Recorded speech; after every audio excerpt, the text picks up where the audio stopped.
This one's wife. Her infinite capacity for revenge. Hello, I'm H.G. Tudor. It is a common misconception that every single narcissist is out for revenge. There are a number of reasons for this. One of the reasons is the fact that many of these tales of supposed destruction are actually circulated by unaware narcissists. They believe that they have been hounded, that they have been subjected to this campaign by a narcissist who invariably is a non-narcissist victim themselves. And what happens is that their narcissism shifts the narrative, causing the narcissist to truly believe that they have been chased to the ends of the earth by this particular narcissist. And thus they take to social media or telling their friends about this, because the tale, which they fully believe, is a useful method of asserting control and drawing fuel.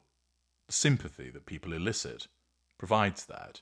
However, what it does is it causes many people who are unaware that they are listening to an unaware narcissist, causes them to believe, oh my goodness, that's awful. All of these instances of narcissists looking to crush their victims in this way. Secondly, there's a lot of talk from certain narcissists about, I'll crush you, I'll destroy you, etc. But these are just threats, and the narcissist doesn't follow them through. There are a multiplicity of reasons why that doesn't happen, and I'm not going to talk about them here. I talk about the narcissist and threats in separate videos, so I'd invite you to go and look at those.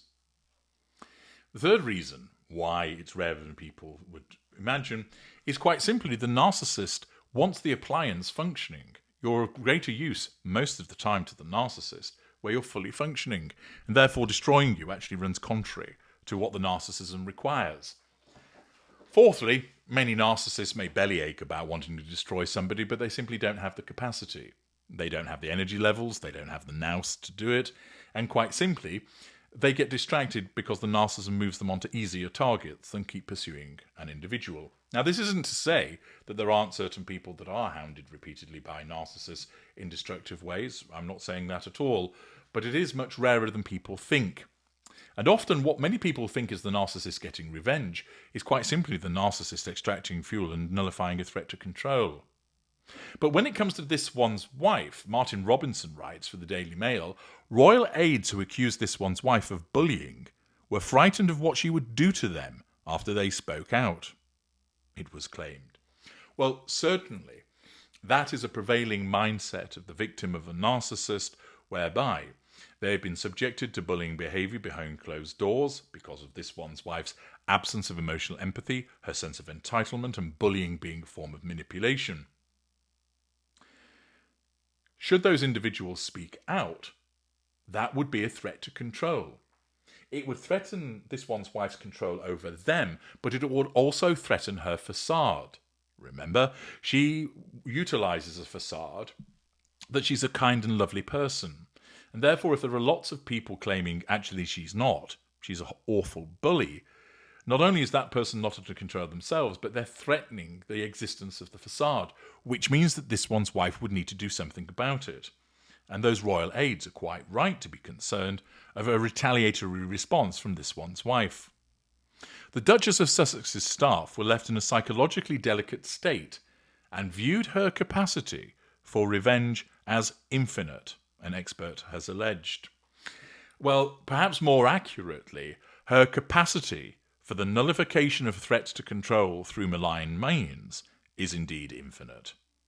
She wouldn't necessarily regard it as gaining revenge over those individuals because her narcissism would cause her to think that she is the one that has been victimized by them and she's simply setting the record straight. Revenge has alternative connotations, which again would contrast with the nature of her facade.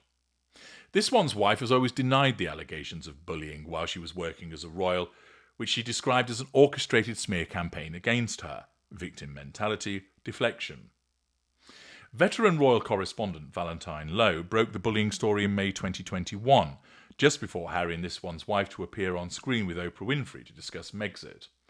He claims that some of the royal staff who'd worked with the Sussexes were still in a very fragile state more than 2 years later, and despite the fact that the royal couple had emigrated 5,000 miles away to the United States.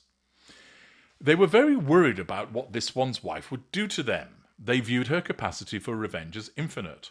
They'd left the employ of the royal family, and they were still in a psychologically delicate state as a result of what happened to them at that time. If the Sussexes were difficult to work for then, they're difficult to work for now. Mr. Lowe explained that he believes that Harry and this one's wife tried to stop and then discredit his story detailing allegations of bullying, adding that he believes that the fact they have lost 25 staff since 2017 shows that they remain tough to work for. It was a very important factor, the litigious nature of Harry and this one's wife. I had sight of various bits of documentary evidence. I saw things which totally backed up the story. I had utter confidence. Before publication, we put the allegations to Harry and this one's wife, and we got a very, very long letter from their lawyers, nullification of threat to control. Sometime later, we got another slightly less long letter from their lawyers. It was very, very feisty, very strong, saying basically, watch out. Use of threat, indirectly through the lawyers. Then we published, and after that, we didn't hear a word from them. This demonstrates very neatly the nature of the mid-range narcissist's use of threat, whereby the mid-range narcissist will regularly use threat as a means to assert control, because it's easy to do, that it is low in terms of energy expenditure. But often, and this is the case that I explain to many people who find themselves on the receiving end of threats, particularly when they come from mid-range narcissists, they tend not to execute them. The reason being, it takes too much effort. Their narcissism is aware of potential repercussions for themselves, which would then threaten their own need for control, for instance, by engaging in misconduct or criminal activity. And furthermore, they are also mindful of the fact that such activity could damage their facade. Whilst you should always take the threat of a narcissist seriously, you ought not to worry too much about it, because, and especially when they're mid-range, the narcissist often utilises threat after threat after threat, but doesn't do anything about it. And it's similar here. This one's wife is throwing her weight around utilising lawyers, but doesn't go so far as to action it, because undoubtedly she'll have been advised, we can fire off a stern letter to frighten them into submission, but I wouldn't recommend that you proceed with this, because either there'll be damaging disclosures as part of the disclosure process and exchange of witness statements, or ultimately your claim may not succeed. Lowe said the story had to be published before the Oprah interview. If the story had come out after the Oprah interview, it would have just looked like sour grapes. It'd be lost in the noise. This one's wife would come across as this heroine, this person who'd been victimised. The whole narrative would be about what she and Harry said about their experiences with the royal family. It would just get lost, and no one would really care. You look back to the Diana years. Stories had come out that the marriage was in trouble. No one knew for certain until Andrew Morton's book came out. People then realised that it was the truth. This is what happened with my bullying story. He said that when a newspaper ran the Meghan bullying story and doesn't get sued, it means there's probably something in it. And suddenly you realise all those tabloid stories earlier suggesting she might be Duchess Difficult actually might be true. Well, indeed. And of course, we know that generally the case, such behaviours would be likely as a consequence of the fact that this one's wife is a narcissist. It is her modus operandi to need that control, and part of the way that she asserts that control is to bully people behind closed doors. She utilises the difference in status that she has as Duchess and then being in place as an employee or a member of staff. She has no care for that individual because she has no emotional empathy. And the fact is, the staff were undoubtedly concerned by the behaviour. The fact is that individuals still, according to this report, are fearful of what she might do. What I would say to that is This one's wife has a lot on her plate in terms of there's plenty of people that criticise her and thus are threats to control.